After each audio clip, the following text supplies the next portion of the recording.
célébration de l'Aïd el-Fitr aujourd'hui, les musulmans du monde sont dans les mosquées après un mois de jeûne.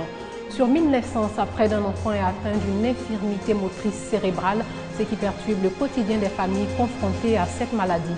Et puis les tirs persistent à Gaza, bien que la trêve soit reconduite, la célébration du Ramadan ne freine pas la violence. Bonjour à tous et bienvenue dans ce journal.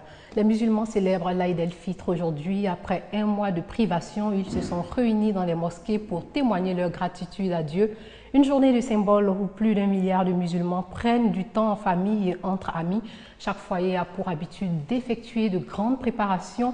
C'est un jour de fraternité et de pardon et de réconciliation. Spirituellement, pour les musulmans, c'est aussi un moment pour l'auto-évaluation du mois de jeûne qui vient de s'écouler. Le partage, un geste auquel tient l'ONG turque AIDE, Association islamique pour le développement et l'éducation. Pour marquer la fin du jeûne, cette association a offert plus de 1500 repas aux nécessiteux de la commune de Port-Bouilly. Le reportage de Mamadou Kwasi. Un repas avec les responsables d'associations et structures de jeunesse islamique pour renforcer les liens d'amitié et de coopération de la communauté musulmane de Côte d'Ivoire et le peuple turc. L'initiative est de l'ONG Aide, Association islamique pour le développement et l'éducation. À travers cette action de partage et de solidarité, l'ONG ivoiro-turque veut montrer sa disponibilité et accompagner la promotion de l'islam en Côte d'Ivoire. Cela se traduit selon les responsables par la création de plusieurs structures éducatives pour la formation et le bien-être des enfants de Côte d'Ivoire. Un geste salué par les autorités ivoiriennes. Ce repas est l'apothéose d'une caravane qui a sillonné plusieurs quartiers du district d'Abidjan pour assister les familles à faible revenu durant ce mois de Ramadan. Pendant cette caravane, ce sont plus de 2000 ménages qui ont été visités par l'ONG Aide, soutenue par l'ambassade de Turquie en Côte d'Ivoire. Les enfants des quartiers précaires n'ont pas été oubliés. 500 enfants de la commune de Yopougon ont pu partager un repas ce week-end, un don de l'ONG Âme de Cœur. Soro Corona, on nous en parle. Constitué d'entrées et de plats de résistance sans oublier le rafraîchissement, ce repas a apporté un réconfort dans le cœur de ces gamins. Reconnaissant de ce geste de la présidente de l'ONG Âme de Cœur et de la communauté municipale, les enfants ont trouvé les mots justes pour remercier la donatrice. Ça me fait plaisir aujourd'hui de manger avec monsieur le maire. Merci beaucoup à Tati. C'est grâce à elle qu'on a mangé. C'est en présence du premier adjoint au maire de la commune de Yopougon, de l'ex-champion d'Afrique de football, Abdoulaye Traoré Benbadi, des élus et des opérateurs économiques que s'est déroulée la cérémonie. Les différents intervenants se sont dit honorés d'avoir été associés à l'événement. Le premier adjoint au maire de la commune de Yopougon, Issouf Koulibaly, a salué l'élan de solidarité de la donatrice. Il s'est par ailleurs dit touché par la situation de ses enfants en difficulté. En tant que collaborateur du député maire de la commune, la plus grande commune de Côte d'Ivoire, on ne peut être que touché par cela. Dans toutes les actions qui vont dans le sens d'améliorer le quotidien de ces enfants, on ne peut que soutenir. Dans une ambiance très festive, les enfants ont esquissé des pas de danse en compagnie de la présidente de l'ONG Âme de Cœur qui entend voler au secours des enfants comme elle le fait depuis plusieurs années. C'était un reportage de Siaka Kone commenté par Abou Sanogo. Qui dit fête de l'Aïd el-Fitr dit immolation et partage. Pour une fête réussie, la viande ne manque donc pas dans les familles musulmanes, mais des bouchers clandestins font leur apparition à l'approche de cette fête. À Boaké, ces bouchers clandestins pullulent dans les marchés, une situation contre laquelle s'insurge l'association des bouchers de Boaké. On en sait plus avec Soro Corona. Depuis 2002, à l'approche des grandes fêtes, la ville de Boaké est confrontée à un phénomène. L'apparition des bouchers clandestins sur le marché aux abords des routes. Les bœufs abattus par ces bouchers clandestins ne subissent aucun contrôle vétérinaire. Puis, ces bêtes ont pour la plupart été rejetées des laboratoires municipaux pour cause de maladies. C'est la viande de ces animaux qui est vendue en bordure de rue et devant les domiciles les jours de fête. L'association des bouchers de Boaké a donc décidé de lutter efficacement contre les activités des bouchers clandestins qui exposent les consommateurs à des réels dangers. Chez nous, à l'abattoir, les bœufs sont inspectés. Voilà, ce sont des bœufs. Quand on abat, les vétérinaires sont là pour inspecter. Donc, en cas de maladie, ils détruisent la viande. Mais eux, les bœufs que nous refusons à l'abattoir, c'est ça, ils vont payer, ils sont assis devant leur porte à les balances et ils vendent ces bœufs-là. C'est pas normal. Par exemple, un bœuf qui a la tuberculose, on a vu à les vétérinaires. Vous allez le faire bouillir à 1 million de degrés, la maladie reste toujours. Outre les dangers liés à la consommation de cette viande vendue à vil prix, les bouchers clandestins réduisent les gains des bouchers reconnus. Pour mener vigoureusement ce combat contre ces vendeurs véreux, des équipes composées des autorités administratives, vétérinaires, sécuritaires et de l'association des bouchers sillonneront les marchés. Cette lutte contre le boucher clandestin répond à 2 soucis majeurs.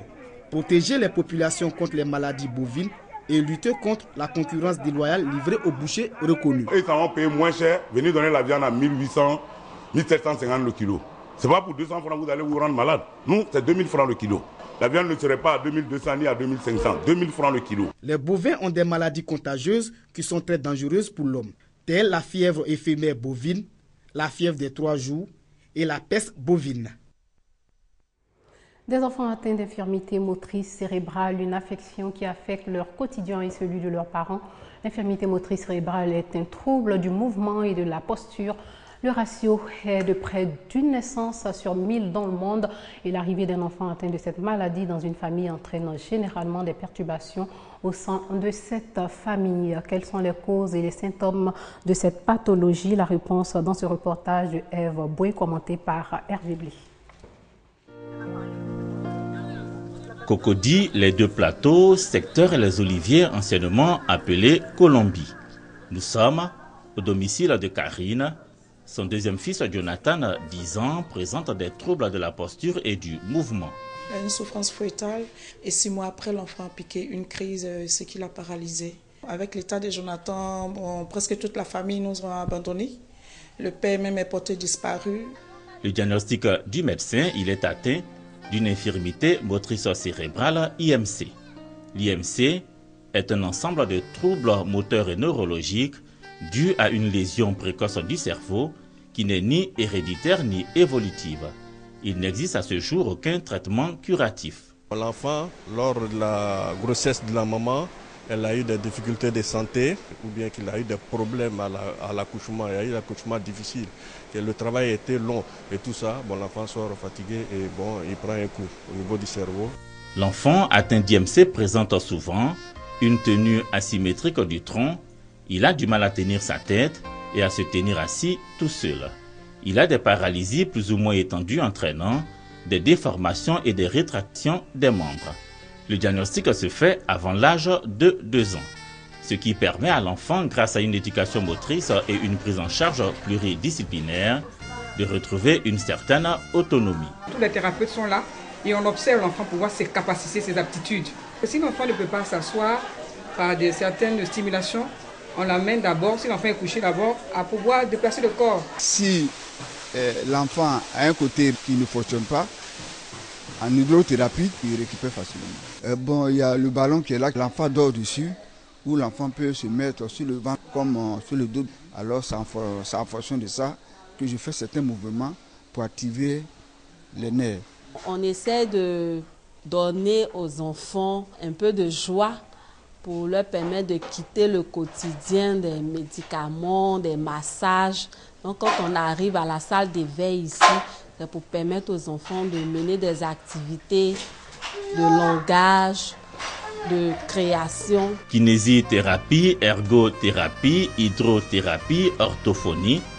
Par science et par spécialité, 20 000 francs CFA. Une prise en charge qui n'est pas à la portée des parents, souvent démunis. Les médicaments, c'est très coûteux. Au niveau de la prise en charge psychomoteur même, c'est aussi coûteux. On n'a pas pu avoir de prise en charge pour le moment. Donc les transports, on fait un aller-retour tous les jours. Les parents sont souvent assistés par des centres d'accueil spécialisés et des ONG. Mais beaucoup reste encore à faire pour assurer un mieux-être au sujet atteint d'IMC. Je me suis rendu compte qu'il y avait des mamans qui étaient toutes seules. Elles avaient des besoins financiers. Elles avaient besoin aussi d'être soutenues psychologiquement et matériellement. On demande aux malades ceux qui viennent une participation. Mais grâce à Dieu, nous avons la Fondation Liliane qui vient en aide aux enfants de 0 à 24 ans. Le mieux-être au fil du temps se caractérise par une socialisation harmonieuse du sujet. On a des activités qu'on fait telles que la chasse au trésor, où des enfants valides et les enfants handicapés se retrouvent. Il y a des magiciens, il y a des jongleurs, enfin, ils passent vraiment un moment de convivialité. Les enfants atteints d'infirmité motrice cérébrale sont bien souvent et à tort traités d'enfants serpents dans certaines traditions et sont rejetés. Informer et sensibiliser sur cette pathologie, assurer une prise en charge très tôt, permet à ces enfants de bénéficier de bien-être psychosocial.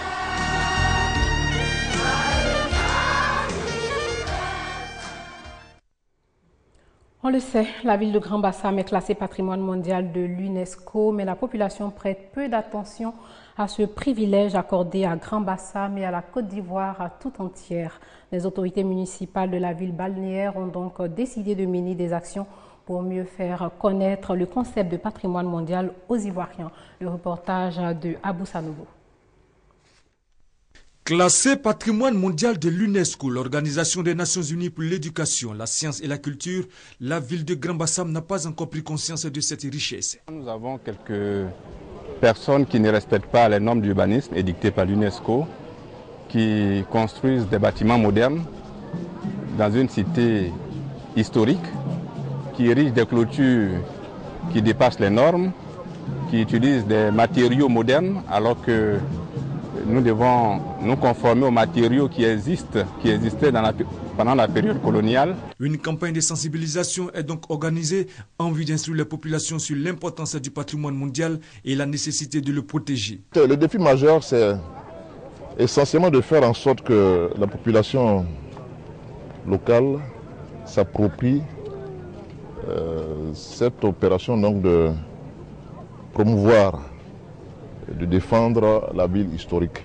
Le professeur Sekongo, l'un des maîtres d'œuvre de l'élection de la ville de Grand Bassam au patrimoine mondial de l'UNESCO, et le maire Georges-Philippe Ezalé ont sensibilisé les participants sur le concept de patrimoine mondial et les raisons du choix de la cité de l'Abissa. Des festivités et autres rencontres socioculturelles seront organisées jusqu'en décembre afin de sensibiliser le plus largement possible les Ivoiriens sur cette richesse. Outre ces sites historiques, la ville de Grand Bassam possède une culture bien connue à travers la fête de l'Abissa et des sites très attrayants.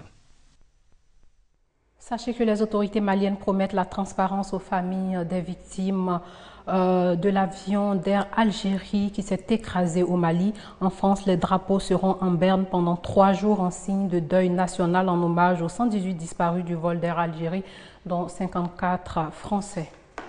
Les forces ukrainiennes, elles ont annoncé aujourd'hui être entrées dans plusieurs villes sous contrôle séparatiste proche du site du crash du Boeing malaisien. Ils disent avoir pris le contrôle d'une hauteur stratégique. Les soldats ont repris la colline de Sevor Mogila. Les combats se poursuivaient en outre à Snijne. Les autorités néerlandaises affirment, elles, que les experts médico-légaux, policiers néerlandais et australiens qui voulaient se rendre sur le site avaient été contraints de rebrousser chemin en raison d'explosions à proximité du site. Cette ville du sud-est de l'Ukraine est le témoin d'affrontements entre forces loyalistes et séparatistes pro-russes. Une bataille qui résonne comme une victoire pour l'armée ukrainienne. Cette dernière se rapproche de Donetsk, une zone contrôlée par les séparatistes. Parallèlement, à Kiev, les ambassadeurs malaisiens et néerlandais participent à une marche contre le terrorisme à laquelle étaient attendues 1000 personnes. Et puis 2 Palestiniens, dont un enfant de 4 ans, auraient été tués aujourd'hui par des tirs de chars israéliens dans la bande de Gaza.